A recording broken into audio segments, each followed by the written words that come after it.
Elphaba Throp, I know you're out here. Just come in before the monkeys spot you. How might your life change forever if your best friend became your greatest enemy? The musical sensation Wicked strived to answer this thought-provoking question on Broadway and recently on the silver screen.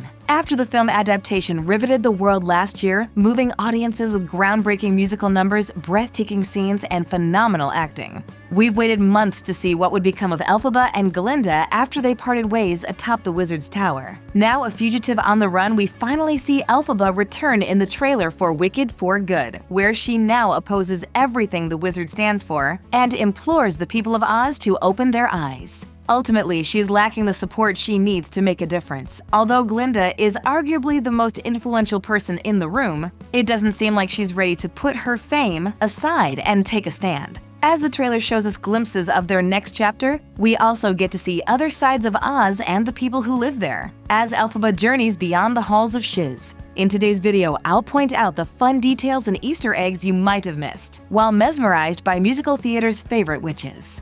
You're the only friend I ever had. Because I knew you. And I've had so many friends. Number 1. For Good. The first Easter egg I want to address comes from the title itself. For Good is a song from the second half of Wicked, sung by Glinda and Elphaba, which discusses how their friendship changed their lives forever. When the two witches first met at Shiz and became unwilling roommates, they never expected their rivalry to blossom into a friendship, where they became one another's greatest supporter, encouraging one another to achieve their dreams. They changed each other for the better, which is showcased beautifully in the film's first part, when Glinda joins Elphaba to meet the wizard but doesn't steal her moment. Likewise, Glinda helps Elphaba learn how to embrace her inner beauty and stand out, no longer afraid to make a scene or stand up for what she believes in, ultimately leading to her running from the wizard to save the animals of Oz. How you should join us tonight. I don't follow. You join us at the Ozdas. Number 2. Dorothy Gale. One of the more surprising appearances in the trailer is Dorothy Gale, the main character from The Wizard of Oz. Once while being led down the yellow brick road by a group of munchkins, and again while standing before the Wizard of Oz. She was the franchise's first darling and the catalyst for the Wicked Witch's untimely demise. In an interview with Vanity Fair, director John M. Chu stated they tread lightly when including Dorothy's story. Still, they wanted to explore how her involvement directly impacts Glinda and Elphaba's journeys. I doubt Dorothy will be a main character in the film's second part, but I anticipate several scenes between her and the original cast as she travels throughout Oz searching for the Wicked Witch. Elphaba isn't the type to harm a young woman with good intentions, so she'll likely try to send her home or hold her captive until her ongoing battle with the wizard is over. Either way, Dorothy is another obstacle Glinda and the wizard have placed in her path. But I feel as if I've known you all the time. But I couldn't have, could I? Number 3. The Twister. While there are few actual witches in Wicked, the one we meet is Madame Morrible, the headmistress of Shiz. After witnessing Elphaba's magical outburst on Orientation Day, she takes the younger woman under her wing, teaching her how to hone her abilities for concentrated spells. During the film, we learn that Morrible's talent lies in controlling the weather, as she can manipulate the sky and clouds to ward off an incoming storm. In the new trailer, she stands in a tower before a darkened sky, summoning what looks to be a massive twister. The twister she summons, large enough to destroy many homes throughout Oz, is likely the same one that picks up Dorothy from Kansas, transporting her to Oz, while also dropping her house on the Wicked Witch of the East. I'll speak to him immediately. So, how long have you had this talent? Number 4. Messages in the Clouds. Morrible's not the only one willing to manipulate the weather to get her point across. In the trailer, Elphaba leaves a message behind for the people of Oz, forcing them to think about their narrow worldview and consider a devastating truth. She leaves messages in the clouds with her flying broomstick, boldly claiming the wizard lies to them all. Her message in the clouds is also a callback to the Wizard of Oz, when the Wicked Witch writes another message demanding that the people of Oz surrender Dorothy. You know, I asked really nicely, and I saved you this whole I don't know. I've never known. Number 5. Magical Slippers. While it's not the message we see her write, Elphaba might ask for Dorothy after she indirectly leads to the death of her younger sister Nessa Rose. Nessa Rose's fate is as bleak as her sister's as she isolates herself inside Munchkinland as the town's new mayor. Dubbed the Wicked Witch of the East, she becomes a widely hated mayor for how she runs things, forcing her to harden her heart and withstand the backlash. Only made worse due to her connection to Elphaba. Nessarose isn't featured in the trailer, but we might have received a glimpse of her as there's a brief scene of someone walking in her mother's old slippers. The same slippers were gifted to her on her first day at Shiz by her father. In the stage production, Elphaba casts a spell on the slippers using the grimoire that allows Nessarose, formerly wheelchair-bound, to walk.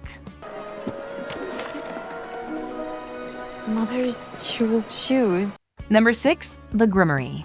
Speaking of the grimoire, the magical MacGuffin from the first film that only Elphaba could read appears toward the end of the trailer. However, it has changed hands as Glinda stands in a dark room, potentially the same dreary dungeon where Dorothy throws the bucket of water at Elphaba in The Wizard of Oz. Glinda holds the grimoire close to her chest. In the stage production, Elphaba ultimately entrusts the protection of the spellbook to her former friend, believing Glinda will protect it from the likes of the wizard, Morrible, and any evil that comes after them.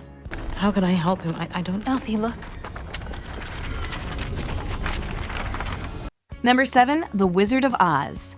Throughout several of these Easter eggs, I've referenced events from The Wizard of Oz. The original stage production steers clear of the original film, taking painstaking measures to separate the two stories. However, the two timelines do overlap as the beginning of Wicked takes place at the end of The Wizard of Oz, after Dorothy has killed the Wicked Witch and returned home. The film then explains Elphaba's past through a flashback, told from Glinda's perspective. Now that the musical has more room to explore the world of Oz, it only makes sense that it might dive into scenes from Dorothy's adventure, showing her various interactions and how they impact the other characters. From Fiyero to Bok to Glinda and Elphaba, Dorothy's influence and her time in Oz impact everyone. What if it were a brontosaurus? I'd show him who was king of the forest. How? How? Number 8. The Yellow Brick Road. The most iconic part of Dorothy's journey is her walk down the Yellow Brick Road, a passageway that will ultimately lead her to the Emerald City, no matter which route she takes. Interestingly, we see the origins of the iconic Yellow Road in the first part of Wicked, as the wizard shows Elphaba and Glinda his architectural plans for Oz. He allows the friends to choose the color for the future roads, and they settle on yellow. He kept their design choice, later laying the vibrant bricks throughout the land. In the trailer, there's a shot of Elphaba laying her hand on a pile of these bricks, likely reminiscing on the last time she believed her dreams could come true. Now which way do we go? Pardon me. That way is a very nice way. Number 9. A Wedding to Remember. Wicked for Good might take some cues from the previous films, but it's also taking creative liberties to build on each character and ensure we receive a complex narrative and well-rounded characters. One of their original scenes includes a wedding between Glinda and Fiyero, with Glinda walking down the aisle in a beautiful gown. Their wedding isn't part of the original musical. Still, it will certainly make things interesting when the second part premieres and Fiyero must confront his obvious feelings for Elphaba. Still here? Well, I promised to give a guided tour to any recently arrived students, so... Number 10. Glinda the Good. Wicked might be the story of how the Wicked Witch of the West became evil, but I appreciate the central role the story provides Glinda, who helped shape Elphaba into the person she becomes and never stops believing in her potential. Wicked for Good will likely be the origin story for Glinda the Good Witch, who rallied her fellow Ozians against a common enemy. We see several glimpses of her throughout the trailer, whether she is showing vulnerability during a private moment with Elphaba or putting on a smile for her adoring fans. The Wicked Witch of the West is dead. While not all musicals translate well to film, Wicked has thrived in this new form. It has evolved into one of the most groundbreaking musicals in film history, pushing the boundaries between creative storytelling and complex narratives. Wicked for Good's trailer may only be a few minutes long, but every second counts. It's clear that everyone involved in the project felt passionate about its success, pushing themselves to the limit to deliver us a memorable experience as we experience Oz and all its wonders alongside Elphaba, Glinda, Fiyero, and even Dorothy Gale, who, like us, will be seeing this version of the wonderful land of Oz for the first time, including the many surprises it has in store. Do you notice a special detail we might have missed from the trailer? A scene you're excited to see in theaters? Sound off in the comments below. I'm not seasick. Neither am I. No, I did not eat grass as a child. Oh, you didn't? I did. And yes. Thanks for watching. If you enjoyed this video, hit that like button. Subscribe to our channel and turn on notifications to stay updated on our uploads. Are people born wicked? Or do they have wickedness thrust upon them?